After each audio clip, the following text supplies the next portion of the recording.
Welcome back, my friends, to another episode of the Shema podcast. Do you ever find yourself a little fatigued, with all of life's responsibilities? If so, you've come to the right place. We are going to do another episode on the anatomy of a Tzadik, hearing stories about people that will inspire us. It's stories of the Tzadik that rejuvenate me. They fuel me again with energy and vitality, allowing me to push ahead for another day. And I believe they'll have the same impact on you. I have someone coming on that I asked to share stories of Tzadikim. He may choose to speak of those that have passed, those that are alive. I'll let him choose that.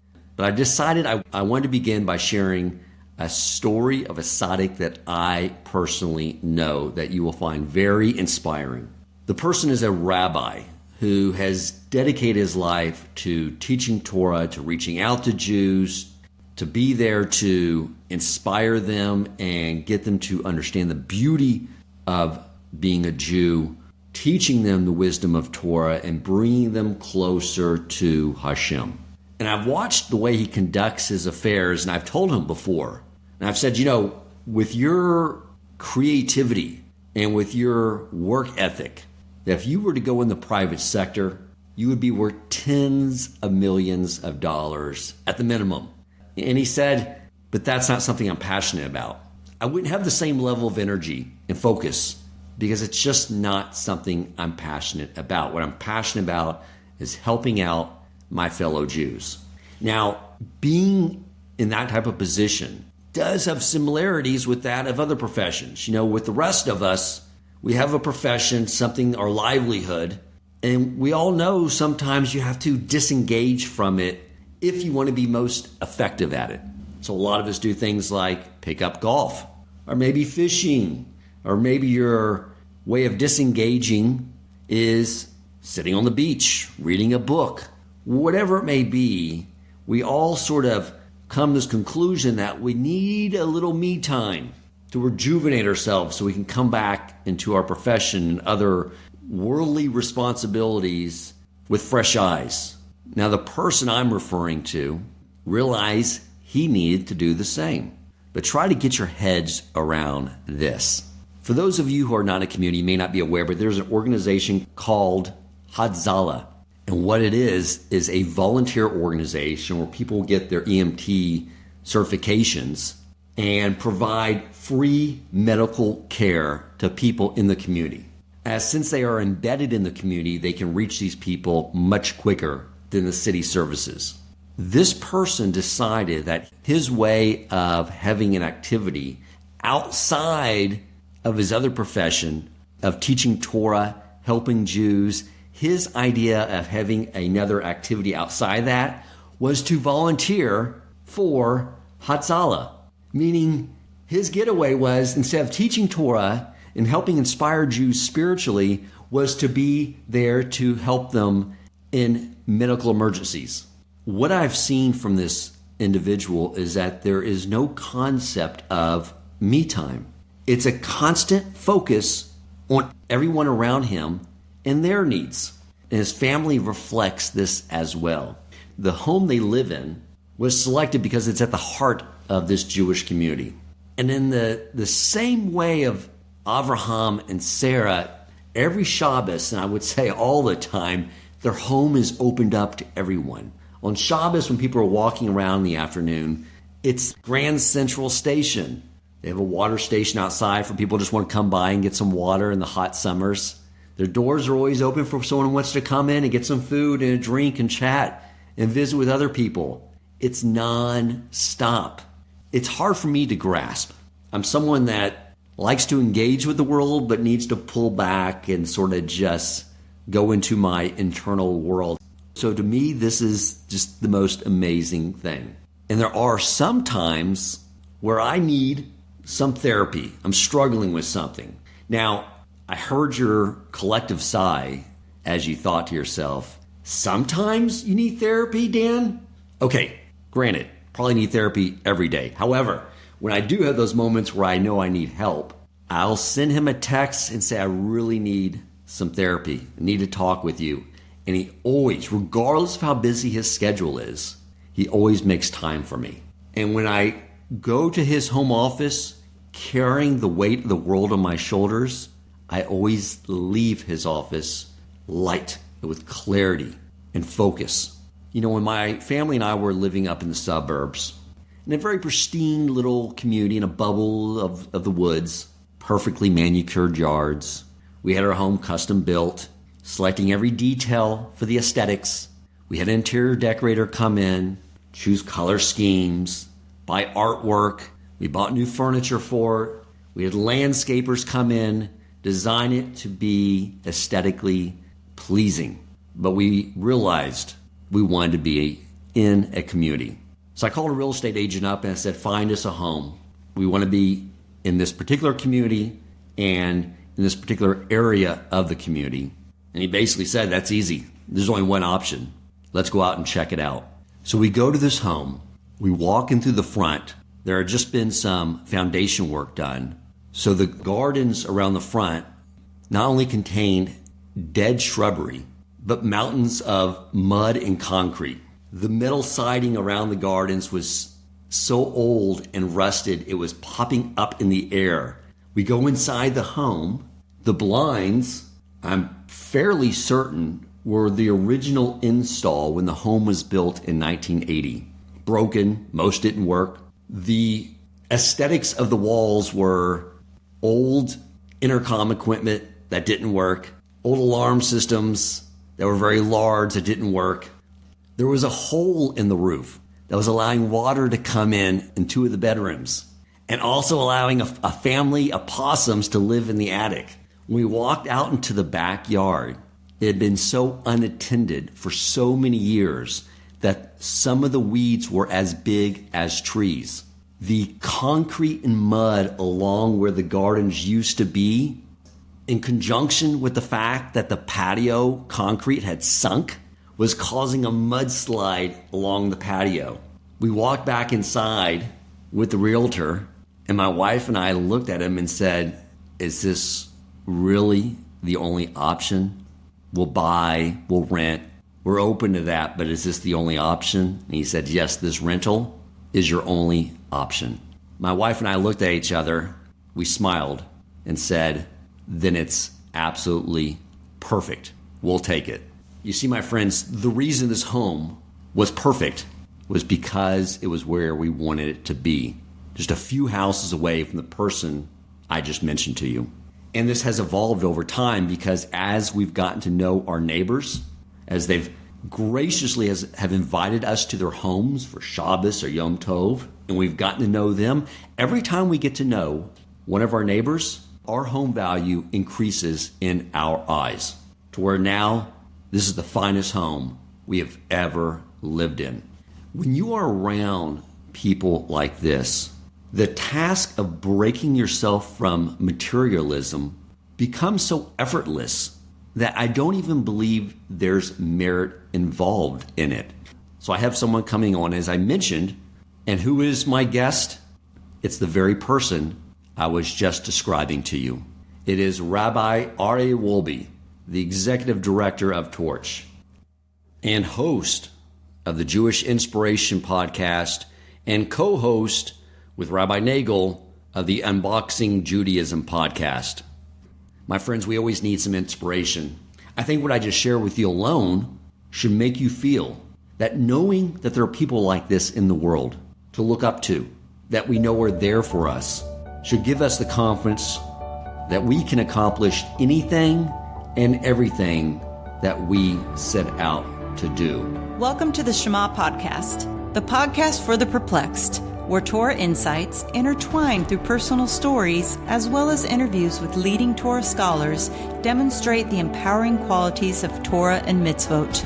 For more great Torah learning through Torch, the Torah Outreach Center of Houston, go to torchweb.org.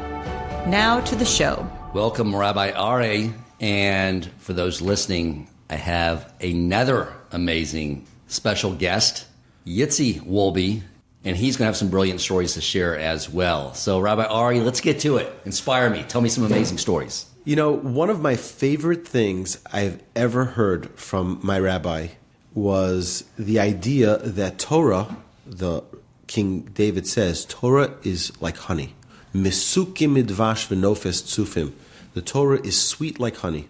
But you wonder, of all of the different things the Torah could be compared to, why would King David choose honey specifically as the example of what the Torah is like? So, of course, we know the Torah is sweet like honey. The Torah is, it's so full of flavor, and it helps enhance all of the other foods, all of the other parts of your life. But there's something which is so fundamental that really defines what Torah is. The halacha says something really interesting. It says that if you put nevela is something which is not kosher, say pork, God forbid, right, falls into your dish of honey, and it sits there for many, many months. It was 6 to 12 months or something. I don't remember the exact source and the exact time frame, but an extended period of time, not just honey glazed. So if you then take out the nevela from the honey, you can eat it. Why? Because the honey is so powerful that it completely extracts everything that's in it, and it becomes honey. Everything that's in it becomes honey. And our sages tell us that is the Torah. The Torah is that even if someone comes into Torah impure, the Torah extracts all of those impurities and they become Torah as well. And we see this from Rabbi Akiva. The Talmud says about Rabbi Akiva that his father-in-law, when he married his wife Rachel, he was an ignoramus, at least, from on his level. On our level, he probably knew much more Torah than we do today, but he's referred to as someone who didn't know much. He was 40 years old. He meets his wife, and his father-in-law was so upset that she was marrying this shepherd, Akiva. He made a vow that she will never benefit, and he will never benefit from his wealth. So now we know many years later, Rabbi Akiva comes back, and he has 24,000 students, and he is the be-all and know-all of Judaism, and he's the leader of the Jewish people.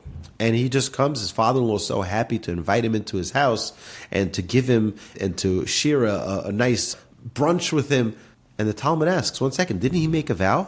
He made a vow. He never nullified that vow. So the Talmud says an amazing thing. The way the Torah works is that when someone goes to learn Torah, they become a different person.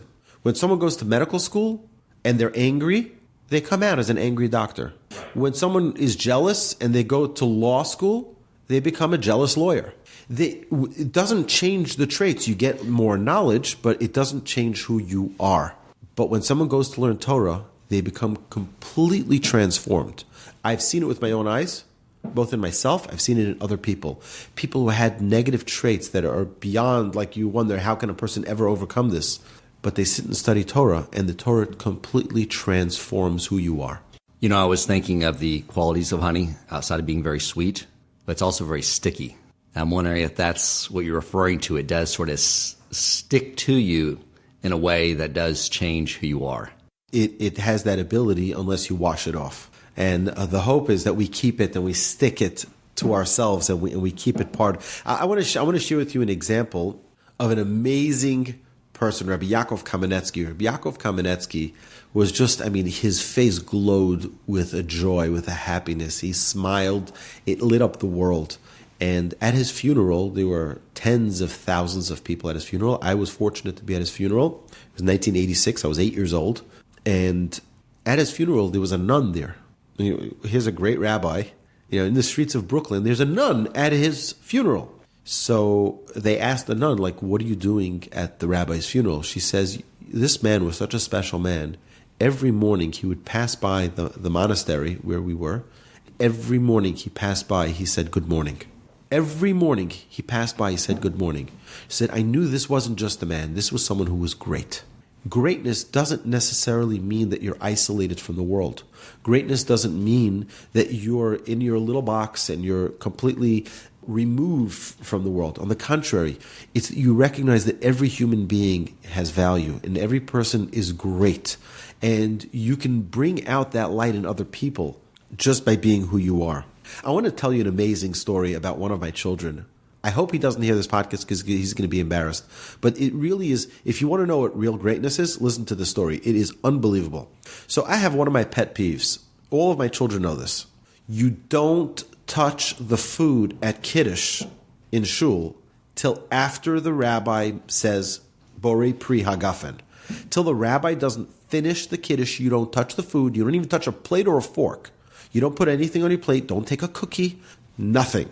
Right, but that's hard to do because it all looks so amazing and sitting out there. It's all displayed and everything is ready to go and everyone is grabbing and putting things on their plates. It's one of my things. My kids know I get so irritated because it's just not right. It's just not right. It's like, don't eat with your eyes. Just like take it easy, take a deep breath. The food's not running away. There'll be enough for you. So this is now going back, my son then, now he's 15. He was probably 7 or 8 years ago. And we used to daven at the early minyan at 7 o'clock, and we would be done by about 9 o'clock. We would have Kiddush. We were at the Kiddush that Shabbos. And I'm looking, I wouldn't ever, in front of anybody else for sure not, I would never reprimand my children, but I wasn't even testing him. But I saw him at the other end of the table, and he's sitting there with his head on his hands and looking at this delicious chocolate babka. Okay, and it is juicy babka, and he's looking at it, and there are about 6 pieces left on that tray. And, the rabbi slowly gets into the room, and he's about to fill up his wine cup with the grape juice or with wine, and he's about to begin making Kiddush, and another piece of cake gets taken, and another piece of cake gets taken, and I'm looking at him like his eyes are welling up almost, that there's not going to be any more cake left for him. And the rabbi starts saying, Al Kain Beirach, you need the introduction to the blessing, and another piece of cake goes, and another piece of cake. Now there are only 2 more left, and the rabbi starts, Baruch Atah Hashem, and one more piece of cake is taken. There's only 1 more left. And he's like, Asher Kidishanu b'mitzosav v'tzivanu. No, he doesn't say that, but he says, Borei Pri Hagafen. And as he's saying that last word, someone puts their hand in and takes that last piece of cake. And I see my son's eyes from across the room.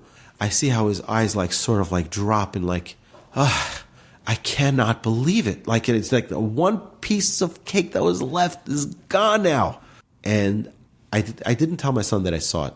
That Shabbos afternoon, we had a big crowd at the table, and I said, I want to just stop for a second and acknowledge a great person in our midst. And I said the story. And I said, and that boy was Shlomo, my son. I said, do you know what it takes to know that it's the wrong thing and it's sitting there right in front of you, or you're going to wait till it's the right time? And then it's just pulled right from in front of your eyes. I said, I'm telling you that this week I'm going to take Shlomo to the store and I'm going to buy him an entire babka for himself so that he can know that such an amazing deed will get rewarded. If not by his father, our Father in heaven will have plenty of ways for him to realize when you do the right thing, you'll be rewarded. But what I want you to understand, Dan, is that it takes such enormous strength, such character, to be able to overcome an urge, a desire the way he did. It was so remarkable. I mean, that is greatness.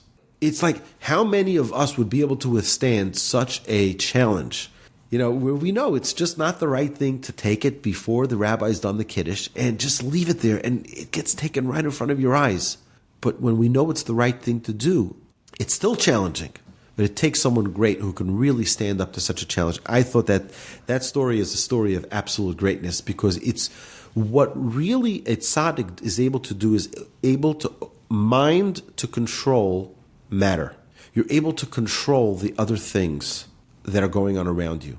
And when someone has the ability to immerse themselves in Torah study and able to control distraction, the distraction, we had an example just this week when we were learning together, there was a fly bothering you. Yeah. You want to share the story? Yeah, I had this amazing situation where I had Rabbi Abraham studying with me. We studied for an hour. I felt like a king. And then when he was done studying, Rabbi Aryeh comes in and starts studying. And the whole time I was sitting there, there was a fly buzzing all around. I was waving it away.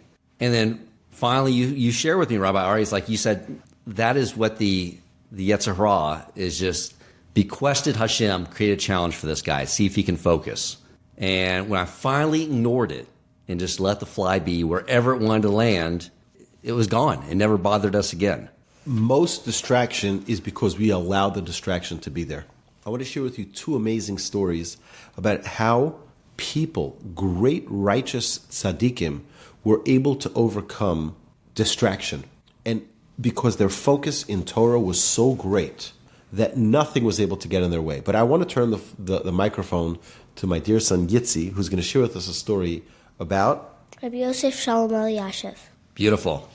Let's go. My next new Wolbe podcast star. Rabbi Yosef Shalom Eliashiv was learning his Gemara and everything else. A tractor passed by him.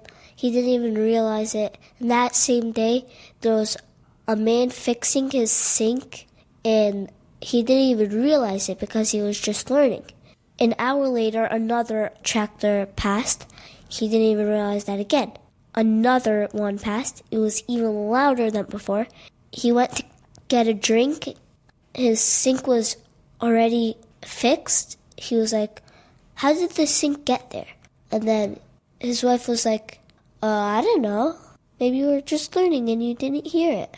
So what happened is that the wife of Rabbi Yashiv told the fixer man the plumber who was fixing their sink, he was trying to be very quiet, not to disturb the rabbi from learning. She's like, you can make as much noise as you want, he won't hear you. Because he was so immersed in his Torah study.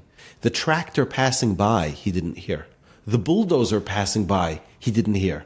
And the person fixing the sink, he had no idea that the person is banging away, removing a sink, putting in a new sink, had no idea. He just comes in, he's like, how did this sink get here?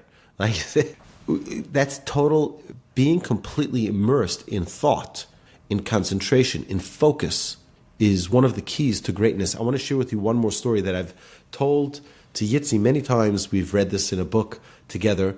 Rabbi Ovadia Yosef, Chacham Ovadia Yosef, was once due for he needed to get a test, which was a very, very painful test. And typically they put people into general anesthesia. And he tells the doctor, absolutely not, no general anesthesia. They're like, it's really painful. It's worth it for you to just be put under for this test because it's very painful. He's like, no. He tells his assistant, go down to the synagogue in the hospital. There's a synagogue in the hospital, and bring me a Talmud. He says, which one? He says, any. And he goes, he brings him a Talmud, and the rabbi looks in the Talmud. He starts focusing and concentrating. And he tells the doctor, he says, you can begin your procedure. And he's in a complete focus. They do the procedure. And, a short time later, he turns to the doctor and he's like, can you guys start already? And they're like, no, we're done already. He had no idea. His focus in Torah was so intense that all the noise in the world, all the pain in the world didn't exist because of his focus in study. It's something which is remarkable. I remember when I would come to my grandfather and he'd be in the process of thinking and preparing for his discourse, for his lectures, and he'd be sitting there, and to most people it would look like he was just sleeping. He was so immersed in thought that you can bang on the table, you can yell and scream, and he wouldn't hear you. And if I didn't actually nudge him with my hand, which I would only do if it was a real emergency, you wouldn't be able to distract him. In fact, my grandfather would say that before we walk out to the street and get distracted by all of the different sights that we see in the street, he would say, open up a book of Torah, look at a verse, look at a Mishnah, look at a line of the Talmud, and just immerse your mind in thought. The great Brisker Rav, his father, would learn with him Talmud, and then he would have him stand by a window and look out the window onto the marketplace and review the Talmud in his mind. And they asked him, why would your father do that to you? He says, so my father was training me to be able to be immersed in Torah thought, even when all of these distractions are around me. And that ability to be able to remove all of those distractions, to be able to remove all of the, quote, delicacies of the world. There's so many distractions, and to stay focused is really one of the attributes of a tzaddik. And you look at one of the main problems in our world today with electronics is that everyone's attention span has shrunk to about 15 seconds. Teachers are struggling with this, how to keep someone's attention for any amount of time at all. I read this book called Deep Work by Cal Newport. And one of the things he was learning as he was investigating how to get people to concentrate was he went with a friend of his who was Jewish to the morning Talmud study to observe what they were doing, about how they just would start their morning focused on this complex text, and is what allowed them to stay focused on their other activities throughout the day. Shows the power of Torah and why it's needed now more than ever. That's correct. And the more a person is able to remove all of those distractions, that fly that was bothering you, the Yetzer Hara that was bothering you, is in a different form with a cell phone. It's in a different form with radio and television and internet and deals and Amazon, and all of these things that come up are different little distractions that the Yetzer Hara very craftily presents to us. He puts them in front of us as if, like a beautiful buffet of options. Just don't focus on Torah that's going to transform your life. But I want to just focus for a minute on, we mentioned Chacham Ovadia Yosef and his amazing ability to concentrate, but he was also very sensitive to people. He was once when he was 80 years old, it was just 14 years before he passed away, he was going in for a very big surgery. And he asked the doctors, doctors were getting everything ready for the surgery, and he said to them, "Are you ready to begin?" I said, "We're ready to begin." He says, "Now I need to leave, and I'll be back in 3 hours." So they said, "What? You're about to have surgery? 3 hours. I need 3 hours. I'll be back here 3 hours on the minute." His driver drives him home. He locks himself in his room, and 3 hours, he's back on the operating table. And he has the surgery, and everything goes fine. After, they asked him, "What did you need the 3 hours for?" He said, "Look, I didn't know that I was going to come out of the surgery alive." He says, "But I was in the middle of writing a responsa for an aguna. An aguna is a woman whose husband disappeared and didn't give her a get. And in such a case, she can't get remarried unless she either has verification that her husband died, or if the rabbi, through his brilliance, is able to figure out a way for her to be exempt from that marriage for whatever reason, either." And the rabbi was afraid that if he were to pass away from the surgery, this woman would be stuck for forever. And he was so sensitive to this woman's need, obviously, to be freed from this, that he said, "I just needed this time to remove her from this bondage," I would say. Amazing. But I want to share with you another amazing story. There was once a student in the yeshiva of the Chafetz Chaim who the Chafetz Chaim had heard he smoked a cigarette on Shabbos. And we know that's a biblical prohibition. It's really bad. So the Chafetz Chaim called him into his office. And that student of the Chafetz Chaim, 50 years later, related that changed his life for forever. And everyone's wondering, what did the Chafetz Chaim say? What did he say? The man became a great rabbi later. But he said, what did he say? He said the Chafetz Chaim didn't say anything. Chafetz Chaim didn't say anything. The Chafetz Chaim just embraced me, held my two hands wrapped by his two hands. And the Chafetz Chaim started crying. And he said one word, Shabbos, Shabbos. And the Chafetz Chaim's tears were dripping down his face, crying for the holiness of Shabbos that was desecrated. And one of those tears dropped on that individual's hand. He said, now 50 years later, it's like a burn in my hand. I feel that tear drop from the Chafetz Chaim on my hand every day of my life. He said the Chafetz Chaim didn't say anything. He didn't reprimand me. He just showed me the love of Shabbos. You know, the story is told about the Chafetz Chaim once found out that there was a factory that was open on Shabbos. It was owned by a Jew. And he sent his students, go speak to the factory owner and tell him about Shabbos and that he should encourage him to close his factory. So the students went, came back, and they told the Chafetz Chaim, no luck.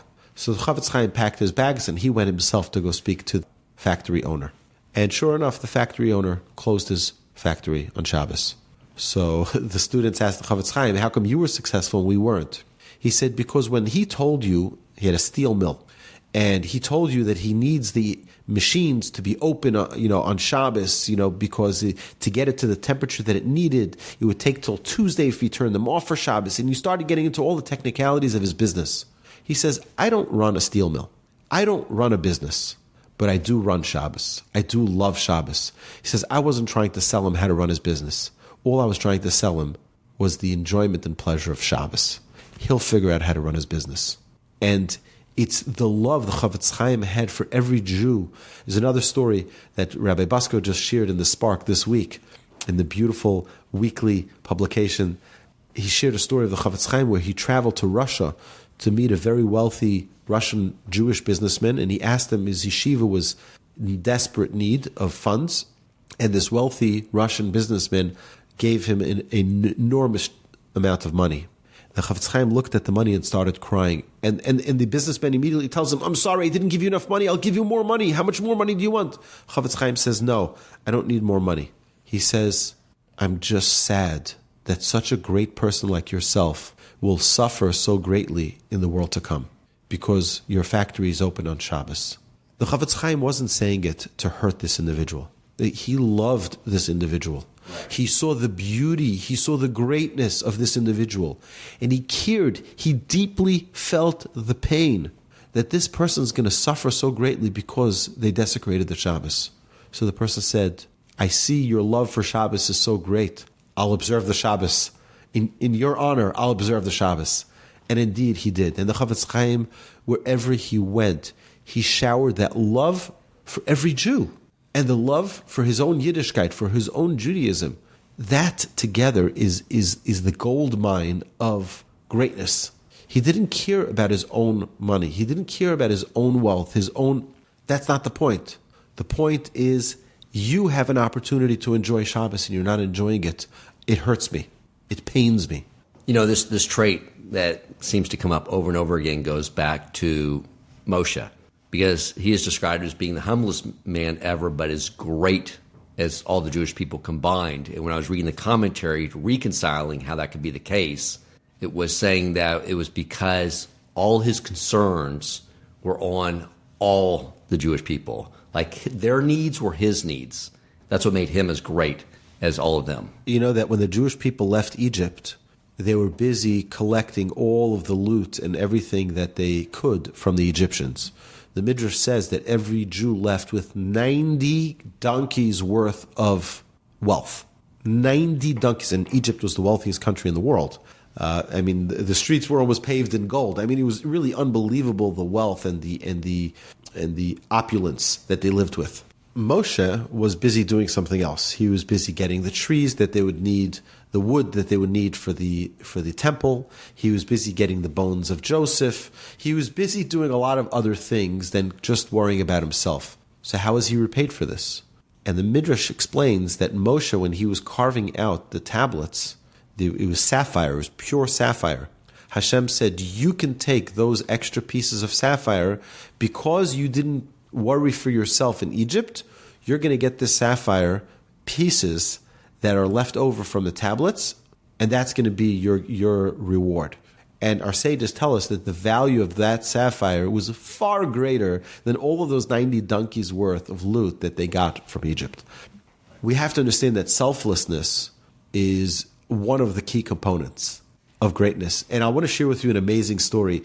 There was a rabbi who came to the Chazon Ish, and he says to the Chazon Ish, he came with his wife, and the rabbi had just been promoted to the head of the yeshiva, which is a pretty distinguished position. And the husband and wife were in a dispute because the husband's job every morning was to take out the garbage to the local dumpster down at the street. But he said now it's unbecoming. It's not fitting for someone who's the head of the yeshiva to really be carrying the garbage out to the street. And they came to the Chazon Ish. So the Chazon Ish started prodding them with questions. Where do you live exactly? What street? What house number? What floor are you in?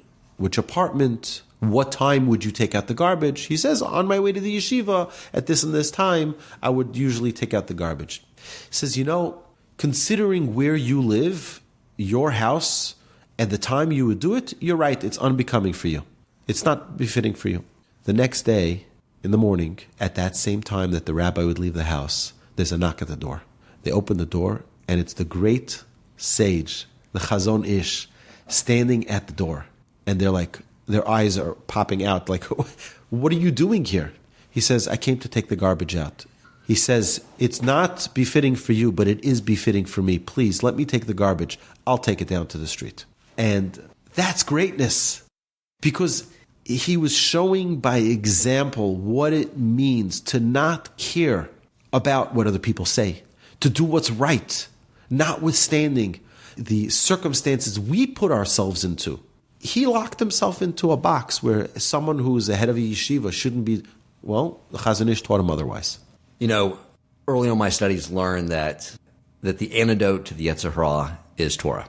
And it seems like what I'm hearing from your stories in the story I was telling in the intro is that what Torah study does is, as the antidote to the Yetzer Hara, is what the Yetzer Hara does is make us focus on ourself and all of our needs. And Torah study gets us to, focus on others around us. Primarily, the Torah, I'll just comment 1 second about the introduction. I wish everything you said in the introduction was true. Thank you very much for those kind words. And I appreciate it. But that's what I aspire to be. I aspire to become someone who's a tzaddik, someone who's great. So thank you for the encouragement that hopefully I took a single step. I try to take every day a step to try to be selfless. But really what we're trying to do in this world is trying to become God-like. Right.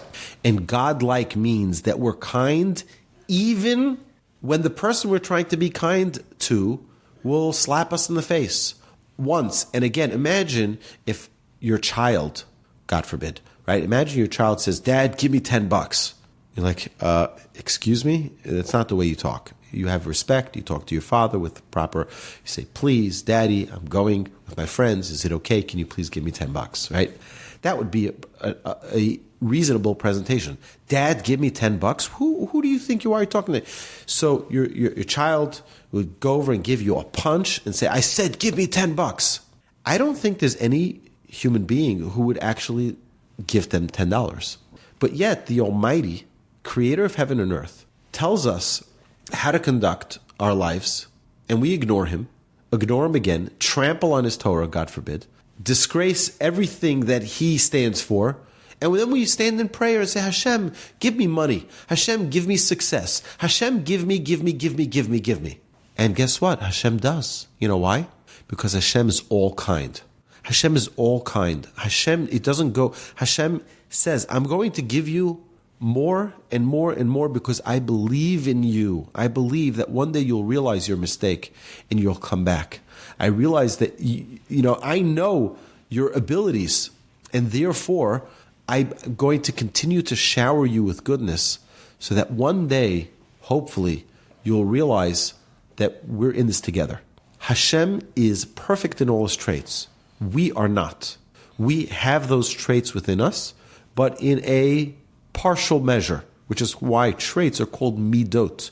They're called measurements, because we all have partial aspects of each trait. We're not a 10 in our kindness. We're not a 10 in our patience. We're not a 10 in our forgiveness. We're not a 10 in all of the magnificent traits that God has embraced us with.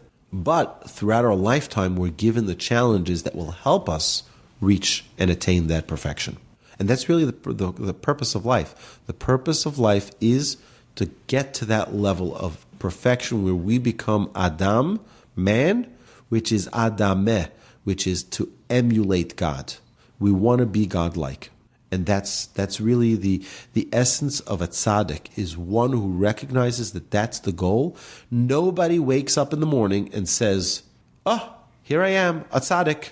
No, they go through many, many struggles, many challenges, many times where the Chafetz Chaim, I'm confident that the Chafetz Chaim didn't wake up one day and say, "Oh, no more Lashon Hara." It was a very big process. I guarantee you that because it was such a challenge for him, which is why he later succeeded so greatly in not speaking Lashon Hara, is because many struggles, many challenges, he was able to overcome one time, failed another time, overcame the next time, and that he was able to take that muscle and really strengthen it to become perfect in that aspect. Wonderful. That's a key aspect that I guess we all need to remember, is that it's focused effort that's going to result in failure, but then we learn from the failure and then strengthen ourselves to move forward, that it doesn't come easy. We have to remember that if you're not in the boxing ring, you're not going to get punched. But when you get into the boxing ring, that's when you have the chance to win. And, when you're just sitting in the crowd and you're cheering, okay, you just paid money to see someone else in the struggle. We want to be in that struggle. We're the chosen people as the ones who Hashem has chosen to be in that struggle. It's not going to be an easy journey. You know who has it easy? The people who are dead. They've passed on. They don't have challenges. They don't have bills to pay. They don't have worries. They don't have quarrels. They don't have fights or strife. They don't have challenges with arrogance, and they don't have challenges with anger. They're done. As long as we're on this side of the grass, we have challenges. We have things that we need to overcome. And Hashem gives us, out of an abundance of love, Hashem gives us opportunity after opportunity to make those changes, to transform ourselves, to become better, and to overcome those challenges. Isn't that the meaning of the word Yisrael? Yes. When Yaakov was given the name by the angel that he was struggling with? That's correct. That once he was able to overcome that battle, it's the idea is that you are able to see Hashem with clarity. Yashar Kel, right? He's able to see Hashem with an absolute clarity. We have all of these distractions which blur our vision, which don't allow us to see Hashem clearly. And as a Yisrael, as a Jew, that is part of Israel, is to be able to see Hashem with that clarity. And again, it's going to come with its struggles. There's nobody who's put onto this earth with a silver spoon spiritually that just gives them that clarity. Everyone had to overcome challenges. To the Vilna Gaon, it was his challenge. To the Chavetz Chaim, it was his. To the Chazon Ish, it was his. To my grandfather, to each and every one of us, we have our challenges. And that's what makes us great, is that we have challenges. And we have to embrace those challenges, not to run away from them and wish we were someone else. We say, oh, if only I had the parents that that person had, if I have the siblings that that person had, if I have the wealth that that family has, or if I had the children that they had. That's not, no. Hashem put you exactly where you need to be the greatest you possible. I guess, and we should be complaining about them. No, on the contrary. Figure out a way to perfect them. You get angry, you have a short temper. Well, what am I going to do to overcome that? The first step in greatness is recognizing who you are, is recognizing, yes, these are my qualities, these are my flaws, these are my virtues, these are my limitations. And now, once I've embraced them, I can work on them. If I just keep on pushing them to the side, no. I don't have a problem with anger. No. I don't have a problem with jealousy. No, I don't have I don't have. Guess what? You're just hiding from yourself the opportunity to become great. The minute we recognize that these are the qualities that we have, focus on the qualities first, and these are the flaws that we have, now we can start working on them. Makes sense. Nothing makes me more furious than when someone says, I have an issue with anger. I have one more story I want to share, and that is about one of my favorite sages of the recent generation. Rabbi Moshe Feinstein was a man of absolute kindness, of patience. And, when people would walk him to his car, so there'd be a big crowd. Every morning people would come. If their child was putting on tefillin for the first time, they would want a great rabbi to be there and to bless them and to give them, guidance on how to put it on the first time. It's a really special time. So many people would go to a sage and many people would come to Rabbi Feinstein. But after davening, after the prayers in the morning, that everyone would escort him out to the car, and he was being escorted to the car, and people are talking to him, asking him for blessings, and people would ask him halachic questions. And finally, he gets to the car. Someone would open the door. He would get into the car, and that was it. Once the door closed, the questions would end. So he gets into the car, and the driver drives. After they turn the corner and they go on to the next block, and the car could no longer be seen from the yeshiva, from where he was, Rabbi Feinstein asks the driver to please stop.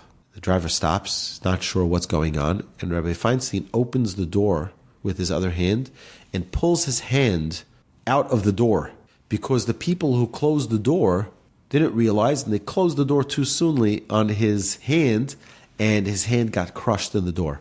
So the driver said, why didn't you say something earlier? And this is a man who's really great. He knew that if he would have said something earlier, the person who closed the door on him would never forgive themselves. They would never forgive themselves. I slammed the door shut on Rabbi Feinstein's hand. He said, I didn't want to embarrass them. The Talmud says it's better for someone to go into a burning oven and die, burn themselves to a crisp, than embarrass someone in public.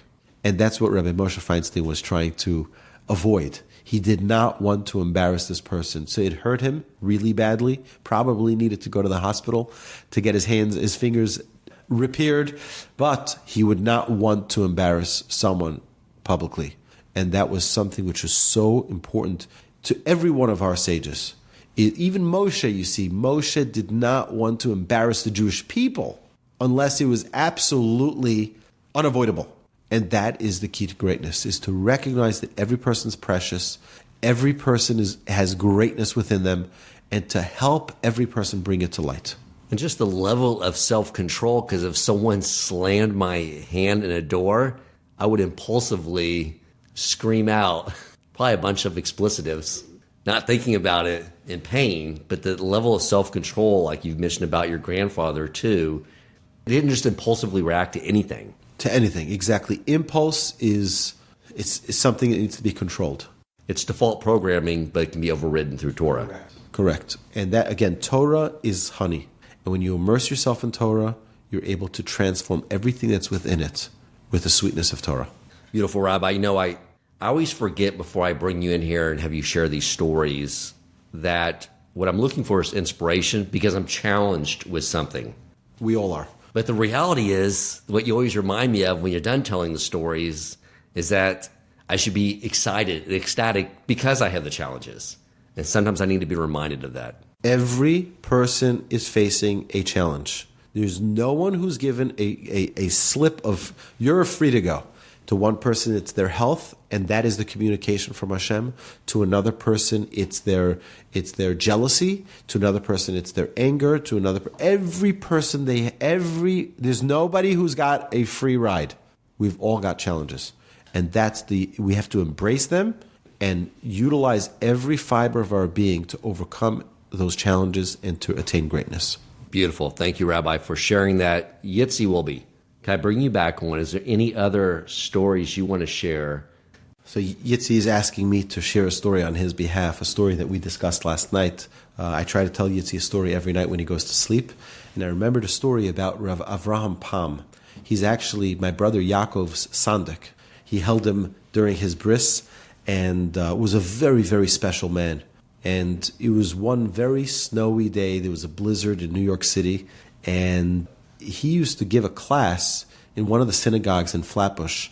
Every, let's say, Tuesday night, he would go to teach this class. And people would come and people would learn from him and hear his Torah. And there was one individual who would always fall asleep in his class. Okay, didn't have anything, offensive, to say to this individual. Obviously, it's at the end of the day, it's in the evening. He understands the person's probably tired.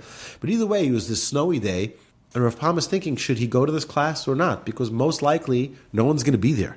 But he says, no, it's a set schedule. We're going to do it. We don't stop Torah study. Consistency is so important in Torah study.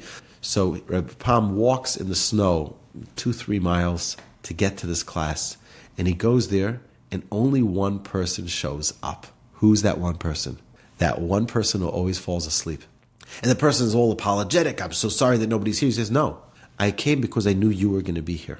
I knew that it was important to you to be at this class, so I decided to walk just for you. And they learned, the two of them together. And he says, and Rav Pam said it was worth it to walk those 2-3 miles in the snow, in the cold, for that one individual who will learn. That's what it's all about. Thank you, Rabbi. Thank you, Yitzi. I appreciate you coming on and look forward to having you again on the Shema podcast. Thank you so much for having us. Thank you. And my blessing to you, Dan, to myself and my family, and to all the Jewish people, and to all the listeners of this incredible podcast, is that we should take the opportunities that God gives us, the challenges, and love those challenges. Embrace them. Don't run away from them. They are there to help you become the best possible version of yourself. If you enjoyed this episode, please consider supporting Torch so they can continue to spread Torah wisdom to the world by making a donation at torchweb.org and clicking donate in the top right corner of the page. And if you would like to get in contact with our host with comments, suggestions for future topics of learning, or questions for him or his guest rabbis, you may email him at president@torchweb.org.